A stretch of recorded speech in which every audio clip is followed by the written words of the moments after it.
मेरा प्रश्न है कि सत्य और धर्म में क्या डिफरेंस है और उसे हमें कैसे निभाना है? सत्य मतलब हर एक युग में समय और काल से वो जो चेंज नहीं हो सकती है, हमेशा के लिए एक रहेगा, वो है सत्य है। सतयुग में हो या त्रेता युग में हो, द्वापर युग में हो, कलयुग में हो, या देश काल का स्थिति से परे है, सत्य है। हर एक देश में एक ही सत्य है, कहीं भी जगह पे। वो क्या है? सत्य मतलब क्या है? हम ये शरीर नहीं है, हम आत्मा है, ये जानना ही सत्य है।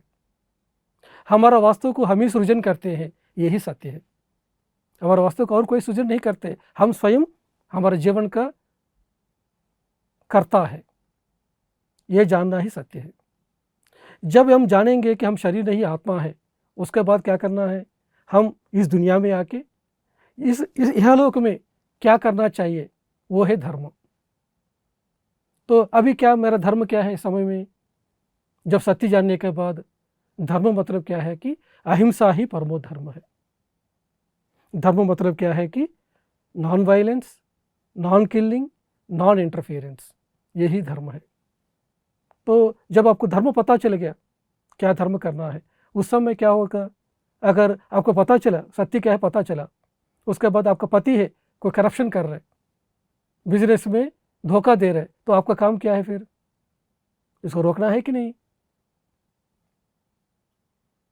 सत्य तो जान लिया आप, तो रोकना है ना। रोकेंगे तो वो धर्म है आपको। अगर सत्य नहीं जाने तो आप क्या करेंगे? मेरा पति है, उनको मैं प्रोटेक्ट करना सोचेंगे, लेकिन सत्य जानने के बाद आप क्या करेंगे? आपका हस्बैंड को इन्फॉर्म करेंगे पहले, ये नहीं करना है।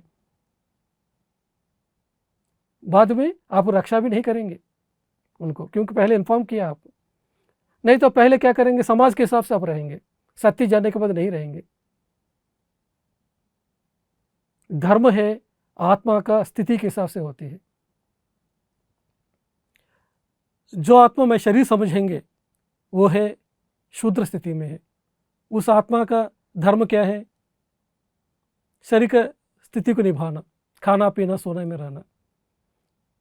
और जो आत्मा है मन का स्थिति में रहते हैं, वो आत्मा है रजोगुण में रहती हैं, वो है वैश्य है, वो मन का स्थिति में रहते हैं। जो आत्मा है सत्वगुण में है, वो क्षत्रिय का स्थिति में है। जो आत्मा ब्रह्म ज्ञान को जानते हैं, वो ब्राह्मण स्थिति में है। तो सबका धर्म अलग हो जाते हैं। जनरली देखेंगे तो non violence, non killing, non interference आएंगे, लेकिन पर्टिकुलर लेवल में आएंगे तो हर एक आत्मा का स्थिति अलग होती है। उनका स्थिति के हिसाब से वो धर्म निभाना है।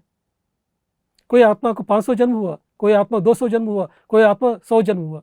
100 जन्म रहा हुआ आत्मा 500 जन्म आत्मा के जैसे कैसे काम कर सकती है? इसलिए शेर शेर के जैसे रहना चाहिए, लोमड़ी लोमड़ी के जैसे कर्म करना चाहिए, क्योंकि किसी भी आत्मा का जो गुण है एक ही जन्म में आगे नहीं बढ़ेगा, एक एक जन्म एक एक मिलीमीटर बढ़ेगा, आगे बढ़ेगा। लेकिन जो ध्यान करते हैं वो लोग अपना गुण को तुरंत ही चेंज कर सकते हैं, लेकिन जो बाकी लोग हैं एक एक मिलीमीटर चेंज होते हुए जाएंगे। इसलिए हमको इस जमाने अब इधर आने के बाद, सत्य पता चलने के बाद हमको अहिंसा के साथ रहना है। दूसरे के जीवन में बिल्कुल इंटरफियर नहीं करना, वो क्या कर रहा है क्या नहीं कर रहा है, क्योंकि वो भी अपना आत्मा स्थिति के हिसाब से कर्म कर रहा है। आप कैसे जैसे कैसे कर सकते हैं? तो घर में 4 लोग रहते हैं, 4 लोगों के धर्म अलग होती है।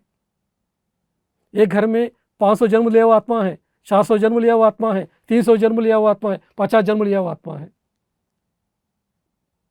कि नहीं?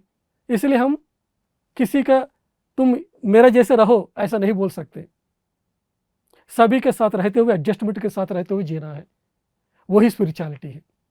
स्पिरिचुअलिटी में आने के बाद हम एक ही घर में 4 तरह के ओपिनियन के लोगों के साथ मिलके एडजस्ट होकर कैसे आप ग्रुप कॉन्शियसनेस के साथ रहेंगे, दैट इज ओनली स्पिरिचुअलिटी। एक ही घर में आपको असली पता चलेंगे आप कितना स्पिरिचुअल है।